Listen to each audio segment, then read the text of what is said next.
夠型都冇用啦。你講想點？冇嘢啊。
Di awal film, kita langsung disuguhkan aksi baku hantam antara polisi dengan segerombolan gangster yang menyamar menjadi tukang paket.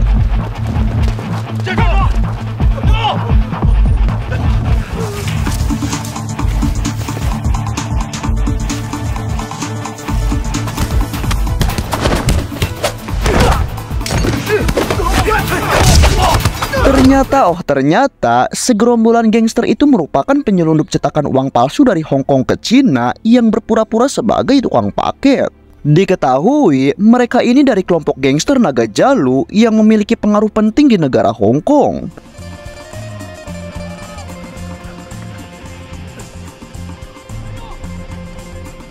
Namun pada aksi ini, si pemimpin geng yang bernama Andi harus rela tertangkap oleh polisi. Sedangkan para anggotanya yang lain tidak bisa berbuat apa-apa kecuali kembali ke Hong Kong dengan meninggalkan Andi yang harus ditahan di negeri Cina. Dalam kondisi seperti ini, mereka juga akhirnya harus membatalkan penyelundupan uang palsunya itu. Afu, 長安呢？俾公安捉咗。好啦好啦，翻兩個先，搬晒嘢上車，快啲啦，快啲！ Atas dasar hukum yang berlaku di Cina, beberapa hari setelah penangkapan itu Andi harus divonis hukuman mati tepat di hadapan anaknya yang saat itu datang untuk menghadiri eksekusinya tersebut.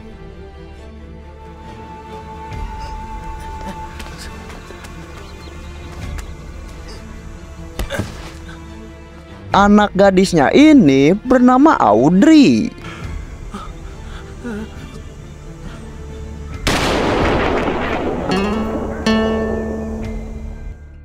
Singkat waktu, setelah Audrey kembali ke Hong Kong, para petinggi-petinggi geng Naga Jalu mengadakan pertemuan. Dalam pertemuannya itu, mereka didatangi orang kepercayaan almarhum Andi untuk menyampaikan surat wasiat yang diberikan Andi kepada seluruh geng. Orang kepercayaan Andi ini bernama Kang Masdi. Namun sayangnya, Kang Masdi tiba-tiba menghentikan pembacaan surat wasiatnya itu setelah mengetahui jika anak sulung Andi tidak hadir di tempat tersebut. Diketahui, dalam surat wasiatnya itu Kang Masdi harus menyampaikan pesan-pesan dari Andi jika anak-anaknya menghadiri pembacaan wasiatnya tersebut. Dengan begitu, mereka mau tak mau harus menunggu anak sulung Andi yang bernama Jordi yang diketahui saat ini sedang ada di Amerika. Mendengar hal itu, salah seorang petinggi geng yang bernama Fengki, ia tak sabar untuk mendengarkan surat wasiat itu. Ditambah atas kegagalan penyelundupan uang palsunya kemarin, mereka mengalami kerugian uang yang cukup banyak. Di sini Fengki hanya ingin uang kas yang ada di geng Naga Jalu dibagi rata ke tangan para petinggi untuk menutupi kerugian. Tetapi Audrey sebagai anak dari Andi, di sini ia menegaskan bahwa saat ini geng Naga Jalu perlu pemimpin agar bisa mengorganisasi semua aspek, dan semestinya seluruh petinggi sedikit sabar menunggu menunggu kakaknya yakni Jordi untuk membuka surat wasiat itu. Dengan demikian, para petinggi yang tak sabaran, mereka sepakat menunjuk Franky sebagai pemimpin geng karena Franky adalah tangan kanan Andy sejak dulu. Namun, hal itu menyebabkan pro dan kontra sebab menurut peraturan, pemimpin geng harus satu marga dengan mendiang Andy. Mendengar perdebatan itu, di sini salah satu anak buah Andy yang bernama Boris, dia sedikit khawatir dengan keadaan sekarang. Boris takut akan terjadi perpecahan dalam geng Naga Jalu.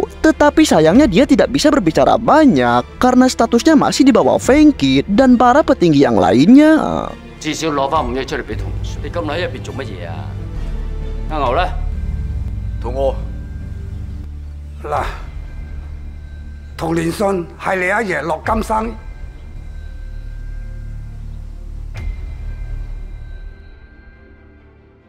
Malam harinya, Boris menemui seorang wanita yang bernama Jihan. Diketahui, Jihan ini seorang tunawicara, sehingga jika berbicara Jihan selalu menggunakan ponselnya. Hampir setiap malam, Boris selalu menemui Jihan. Bisa dikatakan, Boris dan Jihan ini memiliki rasa satu sama lain. Namun walaupun begitu, Boris dan Jihan selalu mengasah kemampuannya dengan melakukan pertarungan. Tidak hanya itu, Jihan juga mengetes kemampuan bertarungnya dengan para gangster jalanan.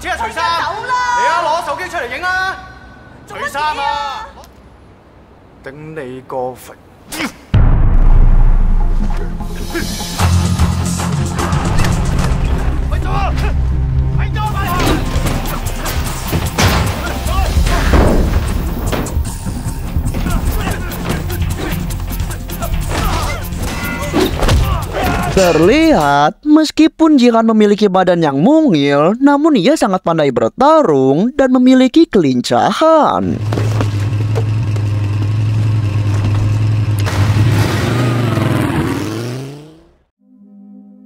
Singkat cerita, beberapa hari kemudian terlihat Audrey sedang menunggu kakaknya di bandara sebab sang kakak yakni Jordi saat itu pulang ke Hong Kong.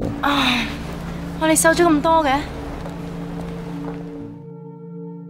Di kemudian hari, para petinggi geng Naga Jalu kembali mengadakan pertemuan untuk mendengarkan surat wasiat yang diamanatkan Andy. Setelah semuanya berkumpul termasuk anak sulung Andy yaitu Jordi, Kang Masdi langsung menyampaikan surat wasiat itu. 2009年5月14日。嗱，我而家宣讀。 Dan betapa kagetnya mereka, ternyata Andy mewasiatkan seluruh harta kekayaan geng kepada Jordi dan Audrey yang merupakan anak-anaknya. Sedangkan geng Naga Jalu itu sendiri tidak mendapatkan pemasukan apapun dari Andy. Franky yang merupakan pemimpin baru geng Naga Jalu, ia sedikit kecewa dengan pernyataan surat wasiat itu. Mereka akhirnya memutuskan untuk pulang, meninggalkan Jordi dan Audrey.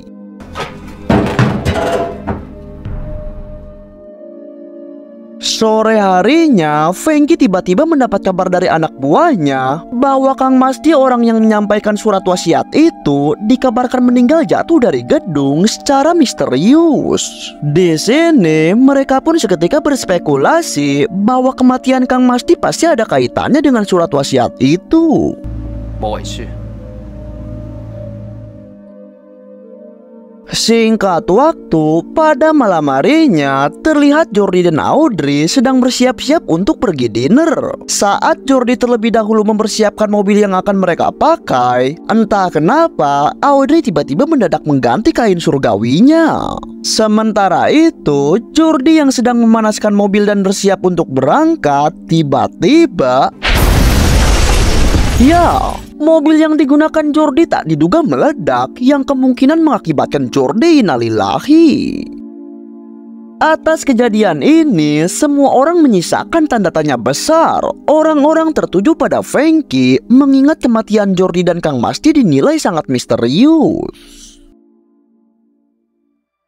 Singkatnya, beberapa hari kemudian, Audrey yang sangat bersedih atas kematian sang kakak, ditambah belum lama ini ayahnya juga meninggal. Di sini Audrey merubah penampilannya dan berambisi untuk membenahi geng Naga Jalu secara tegas. Dalam langkah pertamanya, dia pun menemui Fengki dan seluruh petinggi dengan membawa pengacara untuk membuat surat wasiat. Di sana Audrey menegaskan bahwa jika dirinya mati, seluruh kekayaan geng Naga Jalu akan diberikan ke lembaga amal. Jelas hal ini mengundang kontra dan akan menjadi bendera perang bagi seluruh petinggi yang serakah.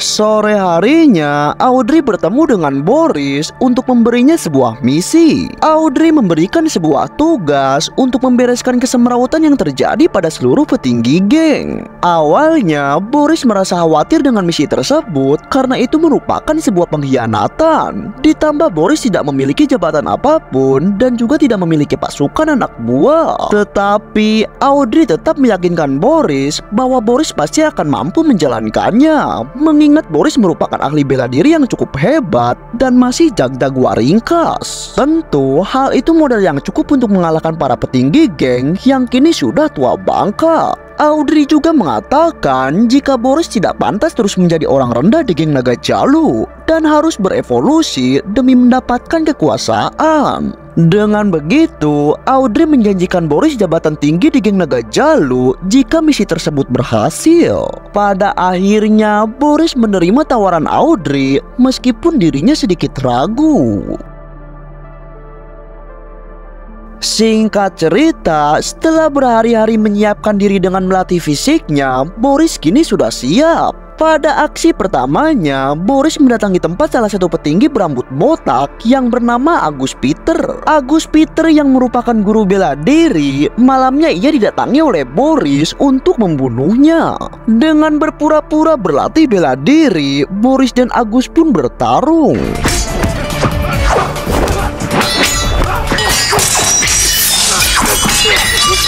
Di sini, Boris memanfaatkan latihan bertarung ini untuk menjalankan misinya. Hingga pada akhirnya, Agus yang terkecoh oleh tipu daya Boris, dia pun tewas saat itu juga.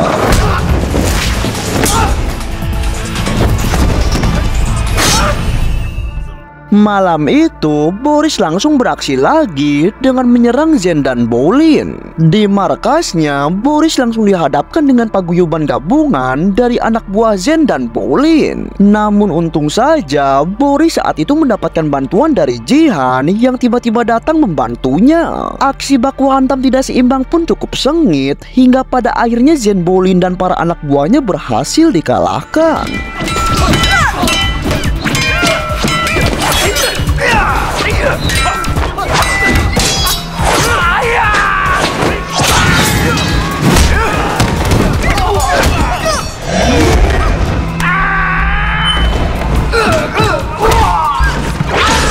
Tetapi akibat perkelahiannya itu, Boris mendapatkan luka yang cukup serius. Sampai-sampai di tengah pingsannya Boris terus berkata ibu, ibu dan ibu. Hingga pada keesokan paginya, Boris yang baru tersadar, sang ibu pun sudah berada di sampingnya. Di sini, sang ibu yang cukup prihatin melihat putranya itu, ia menyuruh Boris untuk berhenti menjadi bagian kelompok gangster.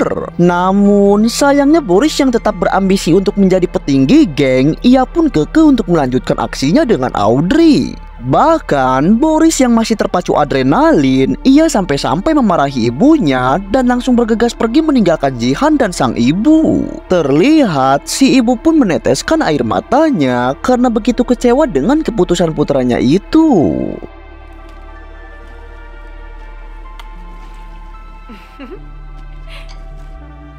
Sangkong, kuali ya? Singkat waktu, di kemudian hari, karena aktivitas yang sedang lenggang, Audrey tiba-tiba mengajak Boris untuk bermain badminton. Karena bermain di gang yang sempit, Kok itu pun tanpa sengaja tersangkut di atap AC. Dengan begitu, Boris lalu mengambilnya. Baru saja tertapakan sebentar, Kok itu lagi-lagi terjatuh di atap loteng. Lantas, Boris kembali mengambilnya lagi. Namun tiba-tiba, Audrey juga malah ikut meloncat dan tak diduga menikam Boris dari belakang. Hal ini membuat Boris tewas di tangan Audrey, yang membuktikan bahwa setetes air mata kekecewaan seorang ibu akan berakibat buruk pada diri kita.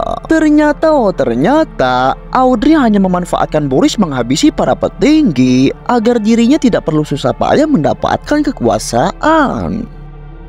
Setelah itu, malam harinya Audrey langsung menemui Frankie, satu-satunya petinggi yang selamat dari incaran Boris. Di sini, Audrey pun tanpa basa-basi langsung menantangnya untuk berduel mempertaruhkan kepemimpinan di geng Naga Jalu. Dengan begitu, di hadapan seluruh rekan-rekan geng yang lain, Audrey dan Frankie pun langsung bersitegang adu gengsi perkelahian urat saraf. 俾次機會你可以收翻頭先講。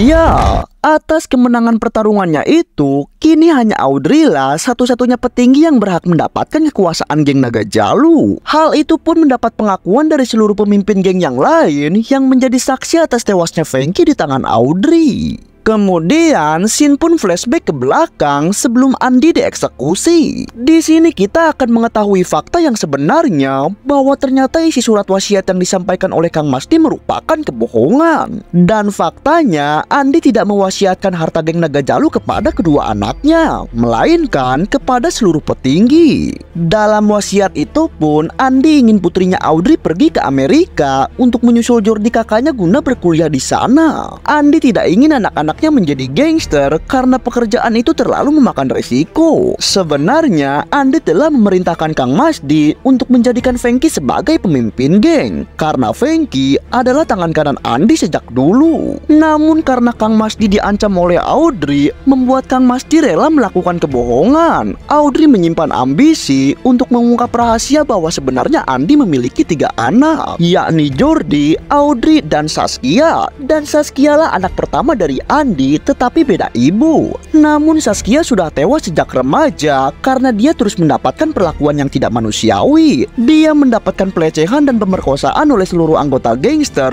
bahkan oleh ayahnya sendiri. Menjadi anak bos mafia paling terkenal dalam geng Yakuza, istri dan anak perempuan dianggap memiliki status rendah, tidak memiliki kekuatan, dan seringkali digunakan ayahnya sebagai budak atau apapun untuk kepentingan bisnisnya. Sebagai anak wanita satu-satunya yang masih hidup, Audrey ingin membalas kekejaman itu dan membuktikan bahwa wanita bisa memiliki kekuasaan. Karena kehidupan menjadi anak dari seorang gangster sudah merubah kehidupannya. Tinggal di lingkungan kriminal bersama ayahnya yang selalu dipenuhi kekerasan, membuat Audrey tidak bisa untuk menempuh pendidikan yang tinggi seperti Jordi kakaknya.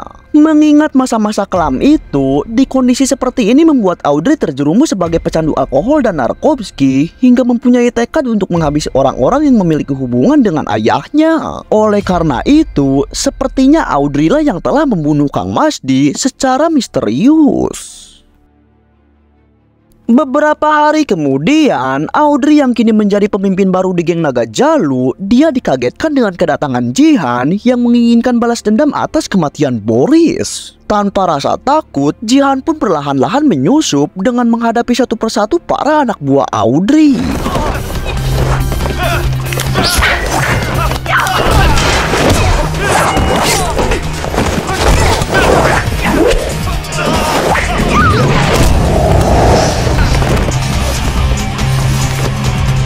Hingga pada akhirnya ia sampai di hadapan Audrey dan mereka langsung terlibat perkelahian.